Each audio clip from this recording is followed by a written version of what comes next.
വിചാരിച്ചു മാതാവ് എൻ്റെ പ്രാർത്ഥന കേൾക്കുന്നില്ല, അല്ലെങ്കിൽ ഉടമ്പടിയിലൊന്നും ഒരു സത്യമില്ല എന്ന് എൻ്റെ മനസ്സിൽ ഇങ്ങനെ ഒരു ചിന്ത വന്നു. പെട്ടെന്ന് എൻ്റെ കണ്ണിൽ ഭയങ്കര ഒരു പ്രകാശത്തോടെ മാതാവ് ആകാശത്ത് നിന്ന് ഇറങ്ങി വരുന്നു. ഞാൻ പെട്ടെന്ന് ചാടി എണീറ്റു. പരിശുദ്ധ അമ്മയ്ക്കും തിരുക്കുമാരനും 1000 നന്ദി. എൻ്റെ പേര് ആൻസി. ഞാൻ നോർത്ത് പറവൂർ എന്നുള്ള സ്ഥലത്തു നിന്നാണ് വരുന്നത്. ഞാൻ 2021 ഡിസംബർ 18 ഓൺലൈൻ വഴിയായിട്ടാണ് ഞാൻ ആദ്യമായിട്ട് ഉടമ്പടി എടുക്കുന്നത്. ഞാൻ 4 വർഷമായിട്ട് പൂനെയിൽ സ്റ്റാഫ് നേഴ്സായിട്ട് ജോലി ചെയ്ത് വരുമായിരുന്നു.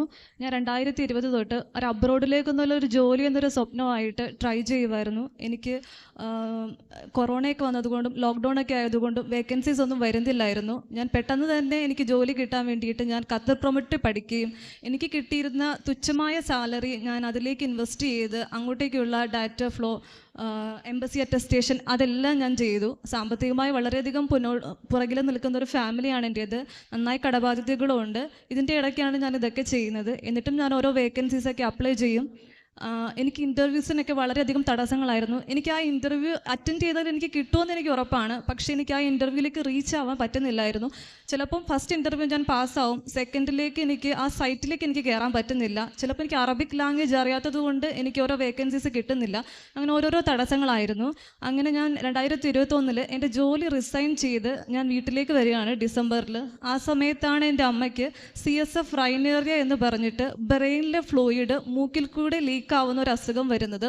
അപ്പം ഇതിന് മെഡിക്കൽ മാനേജ്മെൻറ്റ് ഇല്ല. ഇൻഫെക്ഷൻ പ്രിവെൻറ്റ് ചെയ്യാനുള്ള മെഡിസിൻസ് ആണ് ഡോക്ടേഴ്സ് തരുന്നത്.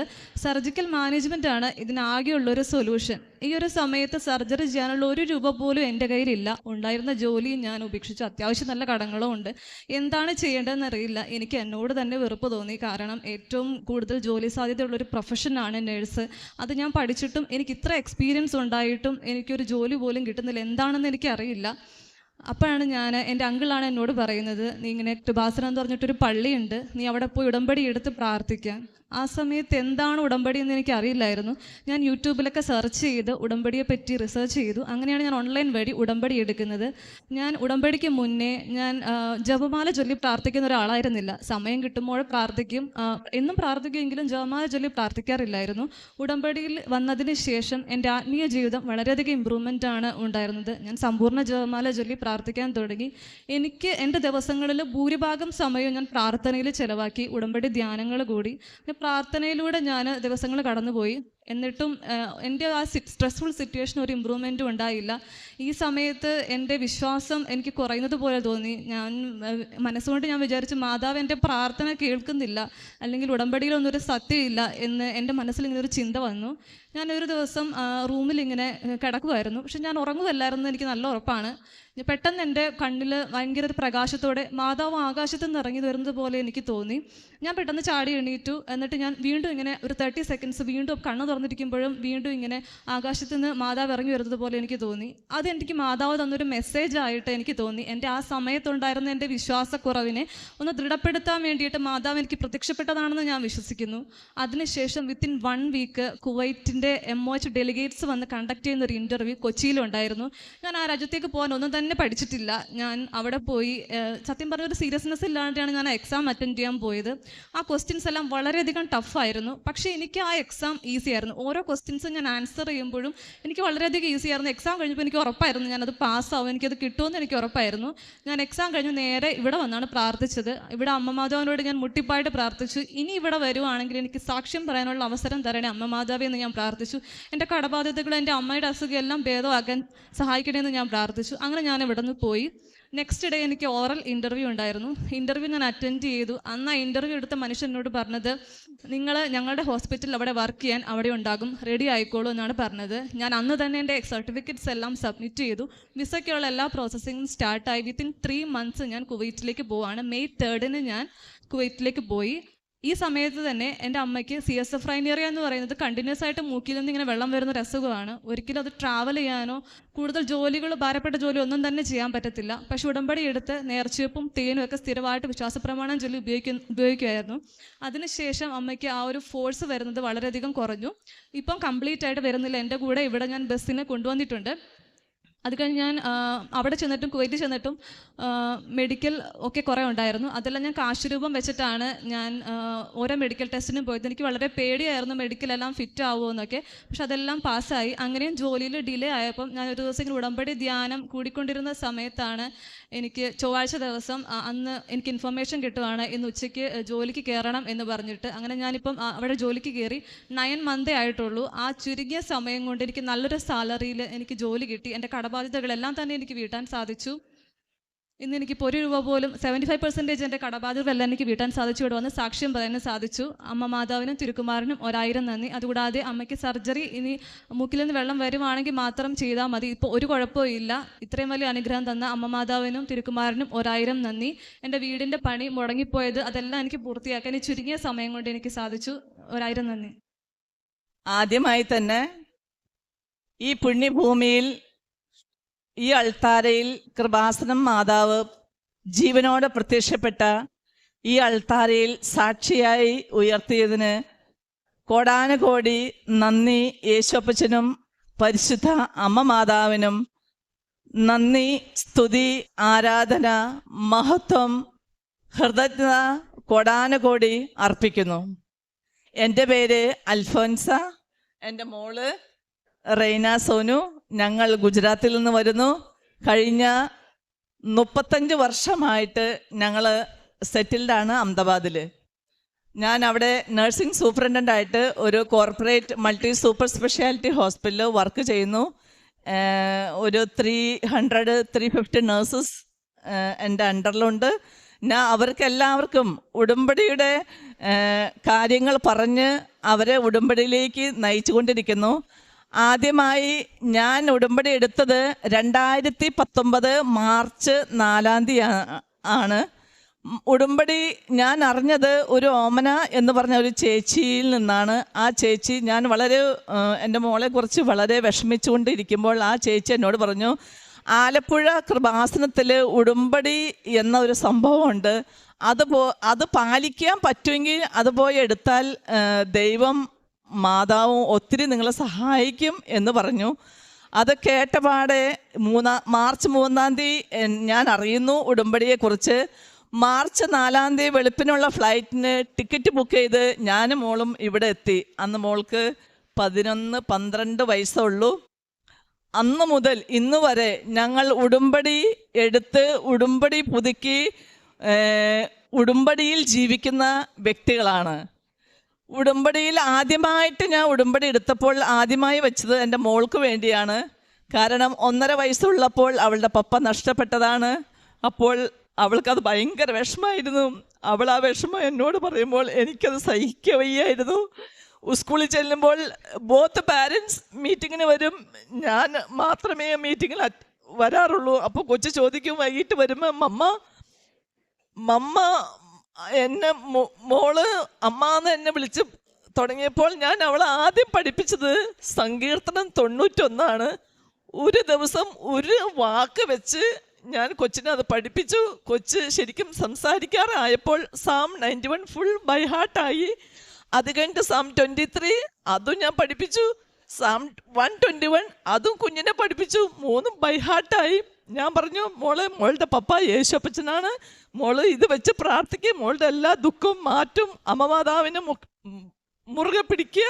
മുട്ടുകുത്തി കുഞ്ഞ് തിരി കത്തിച്ചിട്ട് എന്നെ വിളിക്കുകയായിരുന്നു 3 വയസ്സ് മുതൽ ജപമാല പ്രാർത്ഥനയ്ക്ക്. അങ്ങനെ ഇരിക്കുമ്പോഴാണ് സ്കൂളിൽ ചേർത്ത് കഴിഞ്ഞപ്പോഴാണ് ഈ വിഷമങ്ങൾ വരുന്നത്. അവളുടെ മനസ്സ് എന്നോട് തുറന്ന് പറയണത്. അപ്പോൾ അങ്ങനെ ഇരിക്കുമ്പോൾ എനിക്ക് സഹിക്കുക വയ്യ കൊച്ചു പറയുമ്പോൾ.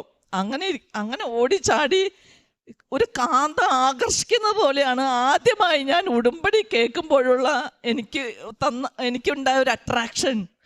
കൊച്ചിനെ വിളിച്ചിട്ട് വെളുപ്പിന് ഫ്ലൈറ്റിന് കയറി ഓടി വന്നു. ഇവിടെ വന്നപ്പോൾ വൈകിട്ട് 6 മണിയായി. ഞങ്ങൾ അപ്പം ഭയങ്കര ഉന്തും തള്ളും. ഞാനും കൊച്ചും മറ്റുള്ളവരുടെ ഫോഴ്സ് കാരണമാണ് ഇവിടെ എത്തിയത്.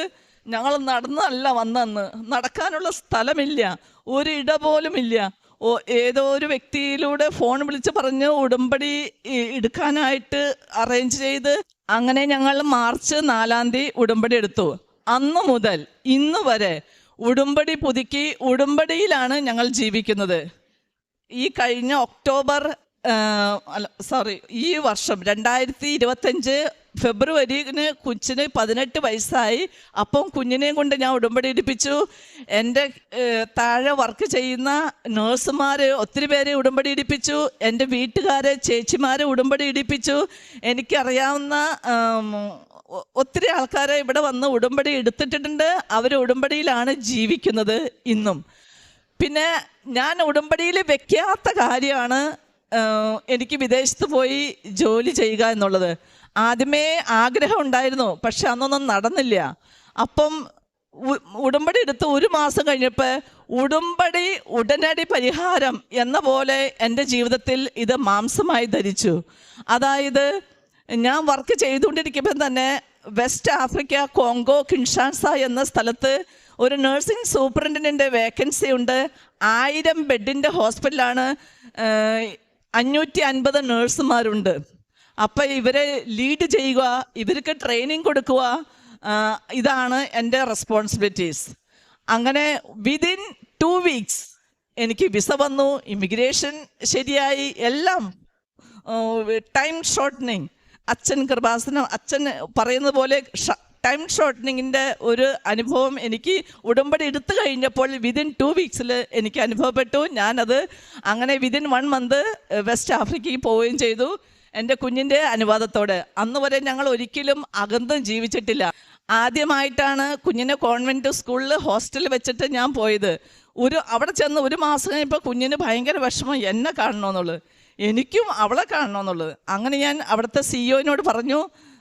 സാറ് പറഞ്ഞു, ഇല്ല, ഫാമിലിയെ അനുവദിക്കില്ല. I said no, I want to go, I should go, I want to bring my daughter, then only I can continue my work over here. അങ്ങനെ പറഞ്ഞ് ഞാൻ 1 മന്ത് ലീവ് എടുത്ത് ഇവിടെ വന്നു. ഇവിടെ വന്ന് ഇപ്പം നമ്മൾ പുറത്ത് പോകണമെങ്കിൽ എനിക്ക് മെയിൽ, കൊച്ചിനെ കൊണ്ടുപോകണമെങ്കിൽ എനിക്ക് അവിടെ നിന്ന് സിഇഒയുടെ മെയിൽ വരണം. മെയിൽ ഇവിടെ വന്ന് 20 ദിവസമായി, 15 ദിവസമായി മെയിൽ വരുന്നില്ല.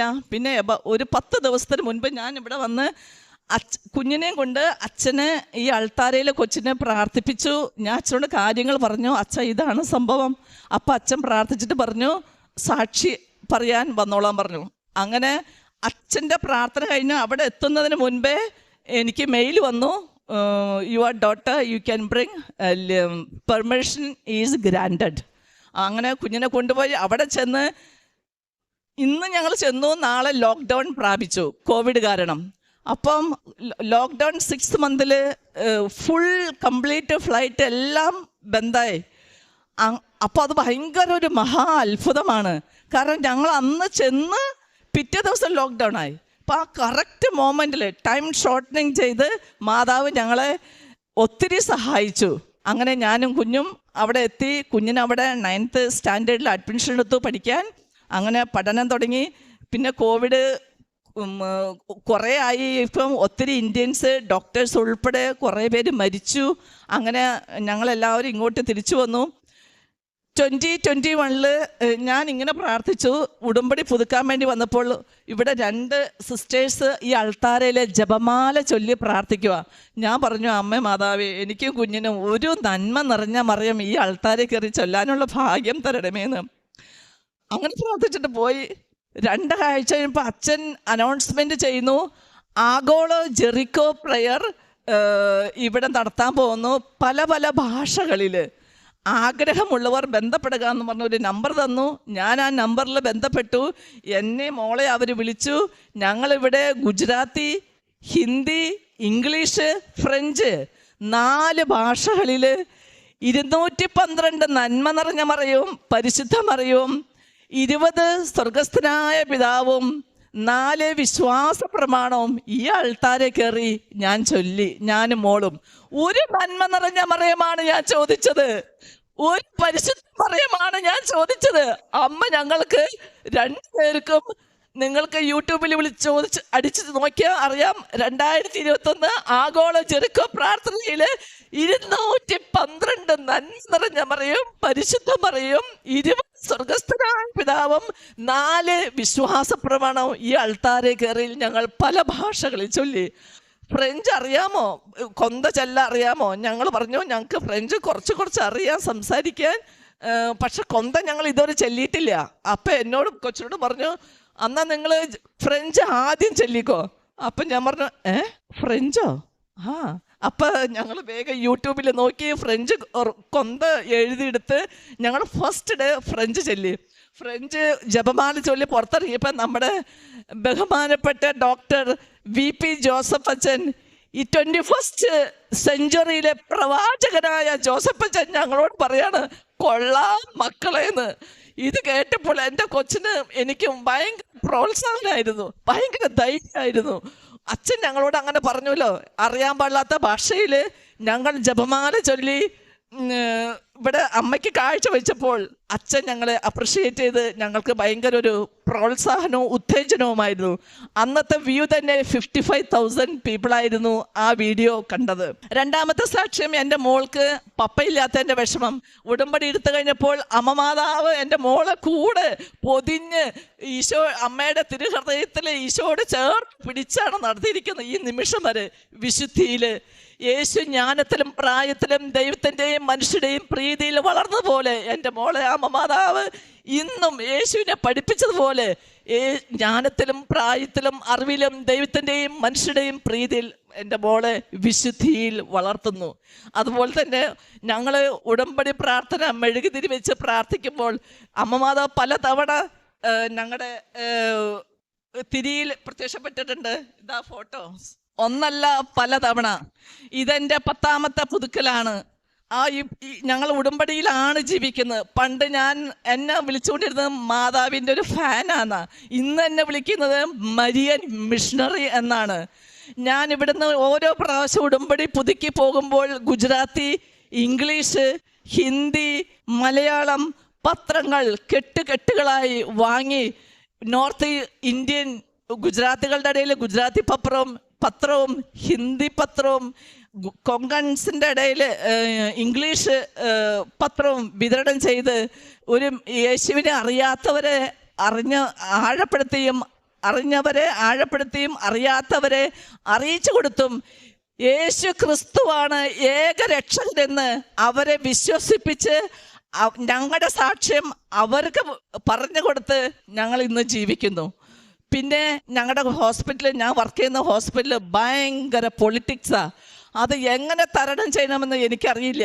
അതുകൊണ്ട് അങ്ങനെ ഇരിക്കുമ്പോഴാണ് 2022 നമ്മുടെ ബഹുമാനപ്പെട്ട 21st സെഞ്ച്വറിയിലെ പ്രവാചകനായ ഡോക്ടർ VP ജോസഫ് അച്ഛൻ ഇങ്ങനെ ആരാധനയിലൂടെ പറയുന്നു. ജനസിസ് 3:15, ഉൽപ്പത്തി 3:15 നീയും നിന്റെ സന്തതിയും അവളുടെ സന്തതിയും തമ്മിൽ ശത്രുത ഉളവാക്കും. അവൻ നിന്റെ തല തകർക്കും, നീ അവൻ്റെ മേൽ കുതികാൽ പരിക്കേൽപ്പിക്കും. ഈ വചനം വെച്ച് പ്രാർത്ഥിക്കാൻ അച്ഛൻ പറയണു. അപ്പോൾ ഞാൻ ഈ വചനം വെച്ച് പ്രാർത്ഥിച്ചു. എനിക്കെതിരായിരുന്ന് സംസാരിച്ച എല്ലാ ആൾക്കാരെയും അമ്മമാതാവ് 20 കിലോമീറ്റർ 25 കിലോമീറ്റർ ദൂരെ ജോലി അവർക്ക് ട്രാൻസ്ഫർ ആക്കി കൊടുത്തു.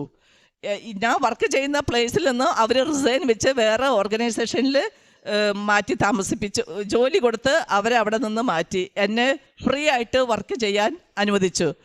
തന്നെയല്ല, ഞാൻ പ്രേക്ഷിത പ്രവർത്തനം ഈ ഹോസ്പിറ്റലിൽ ചെയ്യുമ്പോൾ ഓരോ പേഷ്യൻസിനും എനിക്ക് ആസ് എ നഴ്സിംഗ് സൂപ്രണ്ടന്റ് എനിക്ക് ഫുഡ് കൊടുക്കണോ മെഡിസിൻ കൊടുക്കണോ ഒന്നും വരുന്നില്ല, എൻ്റെ നഴ്സുമാർ ചെയ്തോളും. പക്ഷേ ഞാൻ എവരുടെ 80, 90, 100 പേഷ്യൻസിനെ ഡെയിലി വിസിറ്റ് ചെയ്ത് അവർക്ക് ആവശ്യമുള്ള സംഗതി, ചിലപ്പോൾ ഫീഡിങ് ആയിരിക്കും, സൂപ്പൊക്കെ വെച്ചിട്ട് അവിടെ തന്നെ വെച്ചായിരിക്കും. നഴ്സുമാർക്ക് സമയമില്ലാത്തത് കൊണ്ട് അവർ മെഡിസിൻ കൊടുക്കുന്നതിൻ്റെ ഇടയിൽ ഇത് മറന്നു പോകും ചിലപ്പോൾ. അപ്പം ഞാൻ അതെടുത്ത് കൊടുക്കും. അപ്പോൾ അവർ പറയും, അയ്യോ മേഡം എടുക്കല്ല, ഞങ്ങൾ കൊടുത്തോളാം. അയ്യോ മേഡം കൊടുക്കില്ല. ഞാൻ സെഡ് നോ, ഞാൻ am a Marian missionary, I have to do it, I will do it. അങ്ങനെ ഞാൻ പ്രേക്ഷിത പ്രവർത്തനം ചെയ്യുന്നു. ഒത്തിരി പിന്നെ ഞങ്ങളുടെ ഹോസ്പിറ്റലിൽ NIBH അസസ്മെൻ്റ് ഉണ്ടായിരുന്നു. അതിനകത്ത് ഞാൻ പറഞ്ഞു, മാതാവേ ഈ NIBH അസസ്മെൻറ്റിൽ സങ്കീർത്തനം 92:10 അവിടുന്ന് കാട്ടുപോത്തിൻ്റെ കൊമ്പ് പോലെ എൻ്റെ കൊമ്പ് ഉയർത്തി നിർത്തണമേ, അവിടുന്ന് പുതിയ തൈലം എൻ്റെ മേൽ ഒഴിക്കണേ. അങ്ങനെ വെച്ച് വചനം വെച്ച് പ്രാർത്ഥിച്ചു. 92 നോൺ കംപ്ലൈൻസിൽ ആകെ നഴ്സിംഗ് ഡിപ്പാർട്ട്മെൻറ്റിൽ 4 നോൺ കംപ്ലൈൻസേ ഉണ്ടായിരുന്നുള്ളൂ. അങ്ങനെ മാതാവ് ഞങ്ങളെ വലുതാക്കി ഉയർത്തി. ഞങ്ങളുടെ ഹോസ്പിറ്റലിലെ ഡോക്ടർ നീരവ് പഞ്ചാനി, ആ ഡോക്ടർ സൈക്ലിംഗ് ചെയ്തിപ്പം പട്ടി മുൻപിൽ വന്ന് സൈക്കിൾ വീണ് അദ്ദേഹത്തിന് ഹെഡ് ഇഞ്ചുറി ആയി, ഹെഡ് ഓപ്പറേഷൻ ചെയ്തു. അപ്പോൾ ഞാൻ മാതാവിൻ്റെ തൈലവും ഉപ്പും ബെഡിൻ്റെ ചുറ്റുമിട്ട് മാതാവിൻ്റെ ഒരു രൂപം തലയുടെ അടിയിൽ വെച്ച് പ്രാർത്ഥിച്ചു. അദ്ദേഹം 45 ദിവസം വെന്റിലേറ്ററിലായിരുന്നു. ഇപ്പോൾ 53ാമത്തെ ദിവസം ഹെൽത്തി ആയിട്ട് ഡിസ്ചാർജ് ചെയ്ത് വീട്ടിലേക്ക് പോയി. ഇപ്പോൾ അദ്ദേഹം സംസാരിക്കുകയും ആൾക്കാരെ തിരിച്ചറിയുകയും ചെയ്യുന്നു. പ്രേക്ഷിത പ്രവർത്തകരായിട്ട് സ്ട്രീറ്റിലെ ആൾക്കാർക്ക് ഭക്ഷണം വിളമ്പി കൊടുക്കുകയും ഉണ്ടാക്കി കൊടുക്കുകയും ചെയ്യും. പിന്നെ അവരുടെ ഇടയിൽ അവർ 350-400 പേരുണ്ടാവും. നമ്മുടെ 2022, 23, 24 ഈ വർഷങ്ങളിൽ മൊത്തം ക്രിസ്മസിൻ്റെ അന്ന് അവരുടെ ഇടയിൽ ക്രിസ്മസ് കേക്ക് ഉണ്ടാക്കി യേശുവിനെ പ്രഖ്യാപിക്കും. ഞാൻ അവിടെ യേശുവിൻ്റെ ബർത്ത്ഡേ ആണ്, യേശുവിനെ കുറിച്ച് പറയും, മാതാവിനെ കുറിച്ച് പറയും, എങ്ങനെയാണ് യേശു വന്നത്, യേശുവാണ് ഏക രക്ഷകൻ എന്ന് അവരുടെ ഇടയിൽ ഞാൻ സുവിശേഷം പ്രഘോഷിക്കാറുണ്ട്. ഈ വർഷം ഞാൻ അത് ചെയ്യും. ഉടമ്പടി എടുത്തപ്പനെ 22, 23, 24, 25 ഞങ്ങൾ അഖണ്ഡ ജപമാലയിൽ മുടങ്ങാതെ പങ്കെടുക്കുന്നുണ്ട്. അന്നേ ദിവസം അവധിയെടുത്ത് അവിടെ നിന്ന് ഇവിടെ വരും. നാളെയും പങ്കെടുക്കും. അത് കഴിഞ്ഞ് തിരിച്ചു പോകും. അമ്മ വഴി യേശു തന്ന എല്ലാ അനുഗ്രഹങ്ങൾക്കും കോടാനുകോടി നന്ദി, സ്തുതി, ആരാധന, മഹത്വം, ഹാലേലിയ ഹൃദയത്തിൽ അർപ്പിക്കുന്നു.